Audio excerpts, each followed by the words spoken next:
கிறிஸ்துவுக்குள் மிகவும் பிரியமான என் அன்பு தேவ பிள்ளைகளே, இந்த நாளை கொடுத்த தேவாதி தேவனை நாம் எக்காலத்திலும் துதிப்போம். கர்த்தரை எக்காலத்திலும் ஸ்தோத்தரிப்பேன், அவர் புகழ் எப்பொழுதும் என் நாவில் இருக்கும் என்று சொன்ன சங்கீதக்காரனுடைய வார்த்தையின்படி ஒரு அருமையான பாடலை நாம் எல்லாரும் பாடி ஆண்டவரை துதிப்போம்.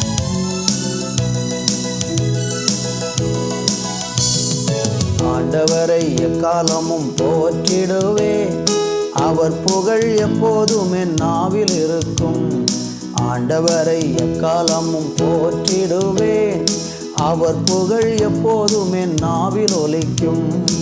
என்னோடு ஆண்டவரை மகிமைப்படுத்துங்கள், ஒருமித்து அவர் நாமம் உயர்த்திடுவோம்.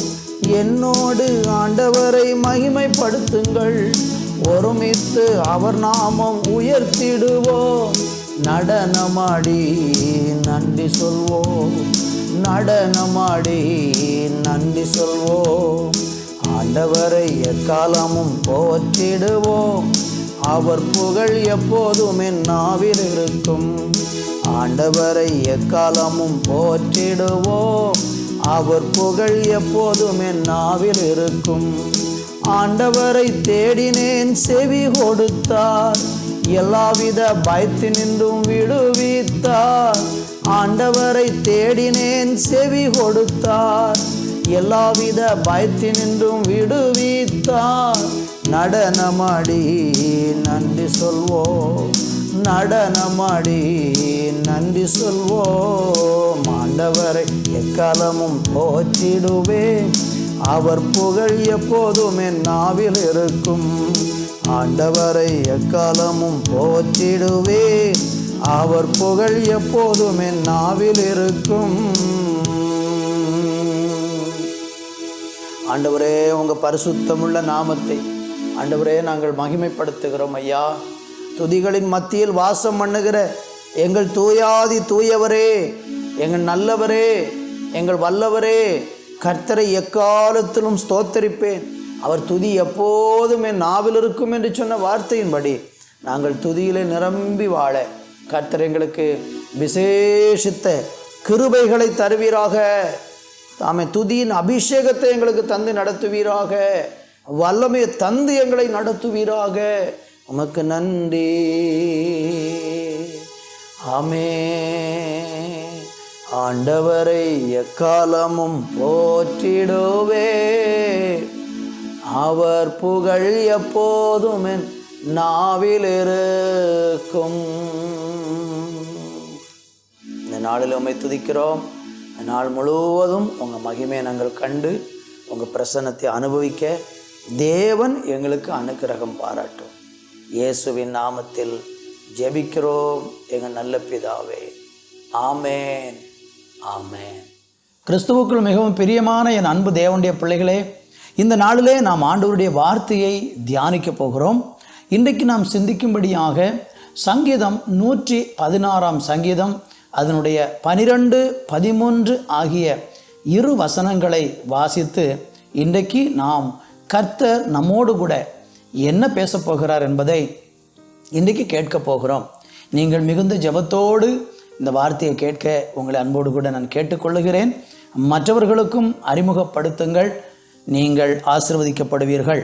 இப்பொழுதும் கூட நான் அந்த பகுதியை வாசிக்கிறேன். கர்த்தர் எனக்கு செய்த எல்லா உபகாரங்களுக்காகவும் அவருக்கு எண்ணத்தை செலுத்துவேன். இரட்சிப்பின் பாத்திரத்தை எடுத்துக்கொண்டு கர்த்தருடைய நாமத்தை தொழுது கொள்ளுவேன். அன்பு தேவ பிள்ளைகளே, நான் வாசித்த இந்த வேத வசனத்தில் கர்த்தர் எனக்கு செய்த உபகாரங்களுக்கு நான் எண்ணத்தை செலுத்துவேன் என்று சொல்லப்பட்டிருக்கிறதை பார்க்கிறோம். ஆண்டவர் நமக்கு ஏராளம் நன்மைகளை செய்திருக்கிறார். வேதவசனம் சொல்லுகிறது, அவர் நன்மை செய்கிறவராக சுற்றித் திரிந்தார் என்று.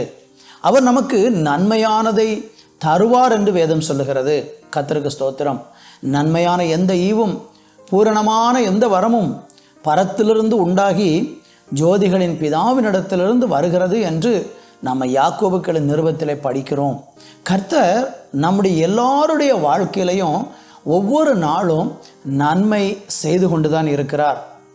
ஒருவேளை நீங்கள் ஆண்டவர் உங்களுக்கு செய்த நன்மையை புரிந்திருக்கலாம், சில நேரம் புரியாமலும் இருக்கலாம்.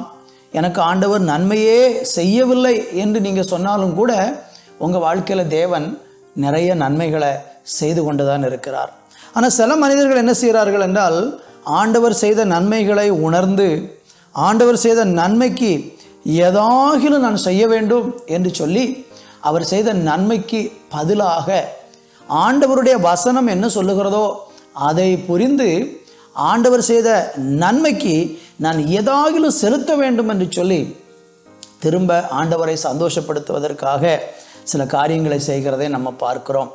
ஆண்டவர் நமக்கு நன்மை செய்யும் போது அல்லது உதவி செய்யும் பொழுது அல்லது நமக்கு செய்யக்கூடிய எல்லா உபகாரங்களுக்காக நாம் ஆண்டவருக்கு சில காரியங்களை திருப்பி செலுத்த வேண்டும் என்பது தேவனுடைய உள்ளத்தில் இருக்கிற ஒரு எதிர்பார்ப்பாக இருக்கிறது.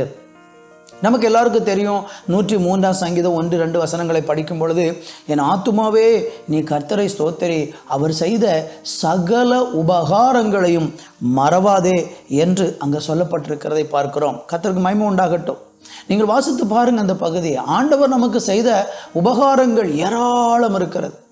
அந்த உபகாரங்களுக்கு நாம் என்ன செய்யணும்? அவர் செய்த உபகாரங்களை மறக்கக்கூடாது என்று கர்த்தர் சொல்கிறார். ஏன் ஆண்டவர் அப்படி எதிர்பார்க்கிறார் தெரியுமா? நம்மளை ஆண்டவர் எப்படி படைத்திருக்கிறார்? நன்றி உணர்வு உள்ளவர்களாக படைத்திருக்கிறார்.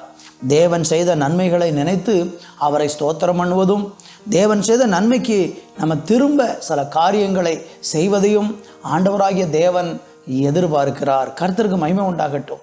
அப்போ தேவனுக்கு பொருத்தனை பண்ணி நாம் என்ன செய்யணும்?